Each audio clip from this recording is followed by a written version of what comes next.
He hates God. But these things do not kill him, no. They only fill him with a rage. Hello everyone and welcome back to my channel, where I cover vampires, werewolves, and other supernatural creatures. In this video, we're gonna look at Dracula 2000. A lot of you told me to check this one out, and I'm glad you did, because it has a really interesting backstory. Let's take a look at the vampire hunter Van Helsing, the vampires, and most importantly, Dracula, how he was cursed, and his connection to God. If you enjoy videos about supernatural creatures, leave a like and subscribe. I make new videos every week. Before we get into Dracula 2000, Bespoke Post wanted to sponsor another video, which I'm pretty happy about because I love their products and look at these awesome throwing knives. Bespoke Post is a monthly membership club delivering a box of awesome, top shelf goods from under the radar brands. It's free to join and you can skip a month or cancel anytime. 90% of products come from small brands, many of which are based in the US. The Forge box comes with this Damascus steel knife made by Buck and Bear Knives located in Pennsylvania. Every month, they introduce their members to cool new products.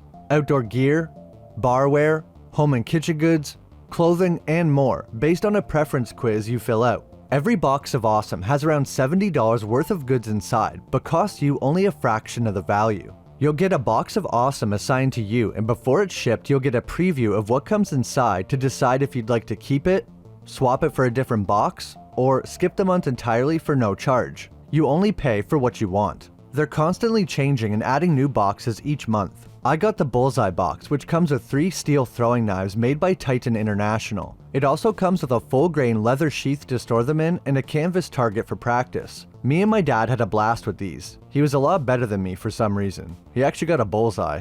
I also got the Nightcap box, which comes with 2 Everest crystal glasses, which have a laser-etched mountain in them.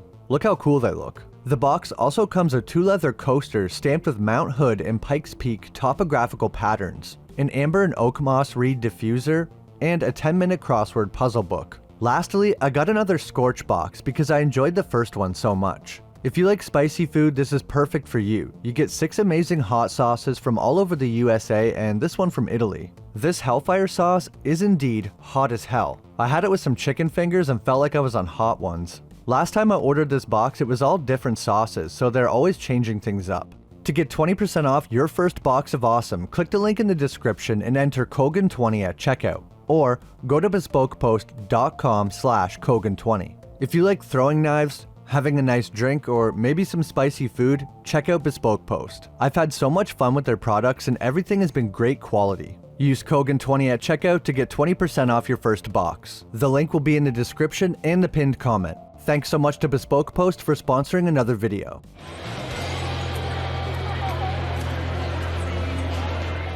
Let's start with the backstory leading up to the year 2000. In the year 1897, Dracula traveled to London on a ship known as the Demeter. He killed all the passengers and crew but still managed to arrive in London. He had purchased the Carfax estate from the solicitor Jonathan Harker and was planning on living there and terrorizing London. This is where Dr. Abraham Van Helsing comes into the picture. Somehow, he became aware of Dracula and begins trying to hunt him down, probably because he's killing people and turning them into vampires. We see that Abraham tricks Dracula by using a mirror and traps him in a makeshift cage. Then, with the help of some others, they pierce his heart in 4 directions. However, this did not kill him. It only allowed Abraham to lock Dracula away in a special silver coffin he couldn't escape from. Abraham then hunted down all other vampires and eradicated them. But one still remained. Van Helsing tried and tried to find a way to kill Dracula, but he was unsuccessful. So he promised that if Dracula could not die, neither would he. Abraham would be his keeper as long as it took to uncover the secret of his true identity and how to kill him. It's now the year 2000, making Abraham well over 100 years old. But how is this possible?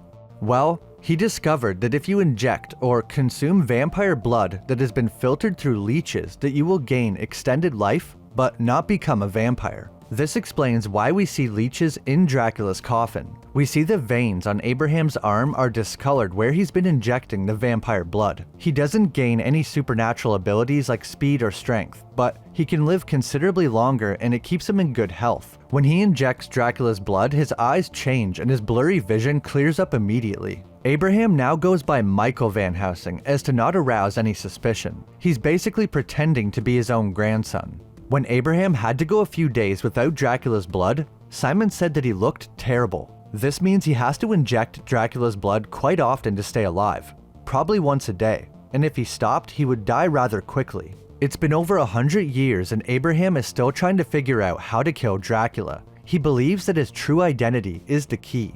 We see in Abraham's journal that he was trying to track him back as far as he could to find his true name. He tracked him back to being Prince Vlad Tepes of Wallachia. So as far as Abraham knows, Dracula is around 600 years old, but he is in fact much older. Abraham also reveals that the book Bram Stoker's Dracula was based on true events, no ravings of a mad Irish novelist. The character Abraham Van Helsing in the book was in fact based on him.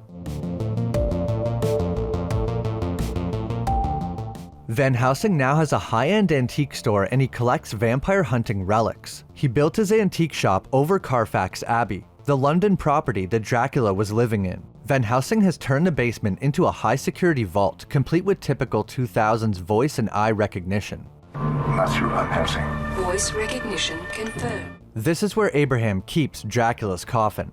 That is, until a bunch of thieves break in and steal it. They assumed that such a high-security vault would have to have something valuable inside, but they were very wrong. Instead, they find nothing but old crucifixes, skulls, and Dracula's coffin. There's many vampire skulls scattered around. One of them has fangs at the very front, similar to Nosferatu, or the vampires from Salem's Lot. This skull also had a name and date written on it, possibly a notable figure or unique vampire. The thieves use a map to find their way around and eventually make it to Dracula's coffin. They can't get it open, so they decide to take it with them, hoping there's something valuable inside. One of the thieves triggers a spike trap which kills him and leaks blood all over the coffin. We see it getting sucked up into the coffin. They still manage to get away, but later a final drop lands on the lid and this awakens Dracula. Abraham prepares to go on the hunt for the stolen coffin and tells Simon not to notify the police. Abraham needs to find Dracula fast, and without Dracula's blood, Abraham will die.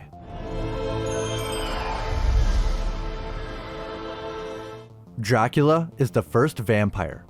Adam, patient zero. But how did he become this way? Turns out Abraham Van Helsing's daughter was the key to finding out. We know Abraham was injecting himself with Dracula's blood filtered through leeches to keep himself alive. While doing this, he had a child named Mary. This caused her to be born with Dracula's blood, making her a kind of pseudo-half vampire like Abraham, and giving her a special mental connection to Dracula himself. She had been having dreams about Dracula, and as soon as he was set free by the thieves, he immediately began hunting Mary down. Dracula said he spent centuries in search of a vampire not bitten, but born. This insinuates that Dracula had been trying to have a child for centuries but was unsuccessful. I guess they can't have biological children, like most other vampires. It explains why he wanted to track Mary down so bad. He could sense his own blood in Mary, so it was easy for him to find her. Mary was absolutely terrified and did everything in her power to escape and find a way to kill Dracula. Her, along with Abraham's assistant Simon, did their best to piece together Abraham's research, but they never did figure out his true identity. They knew his weakness to Christian objects had to be some kind of clue, but that was really all they knew other than he was traced back to the 14th century. Once Dracula finally gets a chance to talk to Mary one-on-one, he feels a special connection with her. He decides to reveal his true identity to someone for the very first time. He bites her on the neck and then waves his hand over her face, putting her into a kind of vision or trance. It turns out that Dracula's true identity is Judas Iscariot, the one who betrayed Jesus for 30 pieces of silver. They even show the Judas kiss. This kiss was how Judas secretly identified Jesus to the men that were looking for him. After Judas realized what he had done, he felt remorse and tried to take his own life. It's important to note that he felt remorse, but did not repent for what he had done. He hung there from that tree, but God wouldn't allow him the release of death. Instead, the rope broke, and he was cursed to walk the earth undead, thirsting for human blood. Chosen to suffer like no man before. Judas came to despise God for his predestined role to betray Jesus and his curse. At the end of the film, he said, "You created the world in your image. Now, I will make it in mine." He had grown so much hatred for God he wanted to corrupt as many of his children as possible. His weakness to silver was the one thing Mary and Simon didn't understand, because it didn't seem to be linked to religion like his other weaknesses. But they were wrong. His weakness to silver as well as religious objects were caused by his hatred of them. Mary says this herself. So although God cursed him to suffer, it seems that Dracula brought these weaknesses upon himself through his own beliefs. During the movie, someone drops some coins and we see him having flashbacks, but at the time we don't know what this means. We now know he was remembering the 30 coins he was paid to betray his friend. Their first clue that he was much older than they originally thought was that he knew Aramaic, which is a language that's been dead for around 2,000 years according to Simon.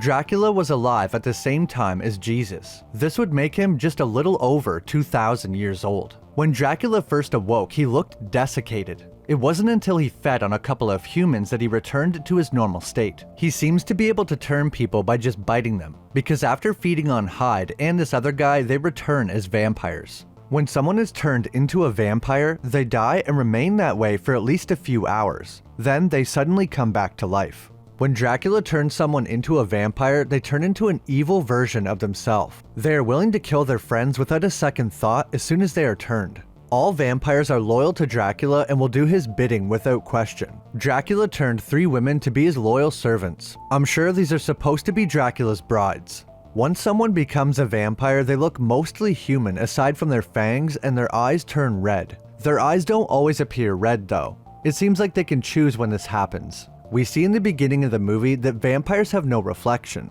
We don't get an explanation for why this is. Sometimes it's because a vampire doesn't have a soul, but Dracula does indeed have a soul, so there must be some other explanation.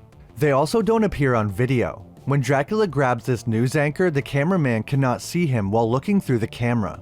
Normal vampires are seen moving pretty fast, but not super fast. They are quite strong though. This vampire was able to kick a dumpster like it was a soccer ball, and it hit Simon with a lot of force.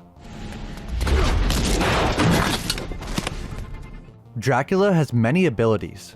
The usual super strength and speed, jumping great distances, flight, enhanced senses, and shape-shifting. We see him take the form of a wolf, a swarm of bats, and mist. We see a depiction of a wolf in Van Helsing's journal, meaning he was probably aware of this. Dracula was able to turn into a swarm of bats instantly to avoid being shot by a stake. There's a few times where he's able to appear out of thin air or vanish instantly. In this scene, he uses his mist form to disappear into thin air, and he even takes Mary with him. So not only can he basically teleport, he can take others with him as well. While on an airplane, Dracula was able to make a giant storm appear out of nowhere, so he can also manipulate the weather. Dracula can compel people by just making eye contact with them. On the plane, he was able to make this woman instantly switch sides and allow Dracula to bite her. He's only seen using this ability on women though, so it might not work on men. Women are also unnaturally attracted to him for some reason. This is more common in those cursed by a demon, since they're usually synonymous with seduction. Maybe Judas does this as another way to corrupt God's children. His abilities seem to be much stronger than the vampires he turns, and the shape-shifting ability is unique to him.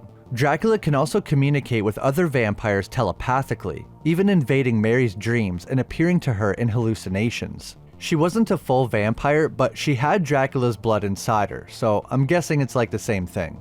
This vampire was put into a police interrogation room and was somehow able to sense where the officers were, and even what direction they were looking. This is either some kind of sixth sense, or she could somehow see through the one-way glass with her vampire vision. You getting this on tape? Look at me when I'm talking to you! As I said before, Dracula is weak to religious objects. Crosses, holy water, Bible pages, all of it. When Simon somehow launches these Bible pages at Dracula, they catch on fire when they touch him. You could say he has a weakness to religious objects. However, weakness might not be the best word. Instead, it fills him with a rage that makes him even stronger. So although these holy objects can hurt Dracula or burn him, they don't necessarily weaken him. Simon tries to use a cross on this vampire and it doesn't work. The vampire says he's an atheist. This lends to the idea that the vampire weaknesses are based on some level of belief. Abraham says crosses don't weaken Dracula, but they must still burn him or hurt him in some way. There's crosses on his coffin, on the helmet he is wearing, and there's some kind of special cross on his lap, almost as if to weigh him down. There's also a large cross used to lock the door to Dracula's coffin. If crosses really do fill him with a rage that makes him even stronger, it seems strange to have so many around. Dracula is basically immortal, but normal vampires have a pretty good healing ability as well. This vamp is stabbed in the eye, and when we see him not long after, his eye is already mostly recovered. This probably means they can regenerate parts of their body. The sun burns vampires and they catch on fire. It's possible this is because the sun is also often associated with religion and divinity. In this case, it might also have something to do with the sunset when Judas took his life. He tells Mary, "It was my last sunset that made me what I am today." It seems like him going out of his way to mention the sunset wouldn't be a coincidence. They are Nosferatu, vampires. There's a distinct difference between Dracula and the vampires he turns. He's stronger for one, but more importantly, he cannot be killed. Abraham Van Helsing said to kill a vampire, use sunlight or silver, stake them in the heart, or cut off their head. This works for normal vampires, but does not work on Dracula. Abraham said everything that kills a vampire doesn't work on Dracula. That's why he spent his life trying to find out his true identity, hoping there he would find the answer of how to kill him. It turns out Abraham was right. The key to killing Dracula was knowing who he was and how he died. Once Mary seen firsthand what happened to Dracula, she knew how to kill him. She wrapped a cord around his neck and jumped off the building, taking Dracula with her. This recreated the way Judas tried to take his own life. Before jumping from the building, Mary told Judas that God still loved him regardless of all he did and to ask for forgiveness.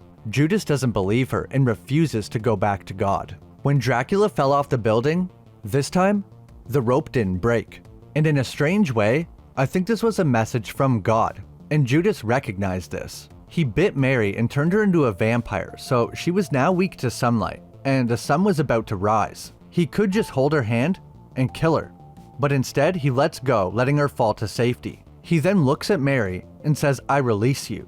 This causes her eyes to change and she turns back into a human, so Dracula can just cure anyone he wants. He then looks up at the cross hanging over him and smiles. I see this as a moment of reconciliation and asking for forgiveness. It's such a visually cool scene with the Jesus on the cross looking down on Judas as he hangs, but not in a bad way, in a comforting way. Judas accepts his fate and the sun rises, burning him to ashes. I like that when he's burning, he sticks his arms out as if he's on the cross. Since Abraham said that nothing would kill Dracula, I'm assuming the sun alone wouldn't be enough. It was the unique combination of being hung by the neck and the sunlight. He also had to make his peace with God before he could die. Long ago, Judas Iscariot tried to die for his sins. Today the rope did not break. After Dracula was killed, Mary kept his ashes and stored them in Carfax Abbey, where Dracula's coffin was stored before. Mary says that if there's some flicker of Dracula's soul left in his ashes, that she will keep it contained. I thought he was dead for sure, but at the very end of the film we see a flash of Dracula and Mary's eyes change for a moment, meaning there must be some piece of Dracula still living on, most likely inside of Mary.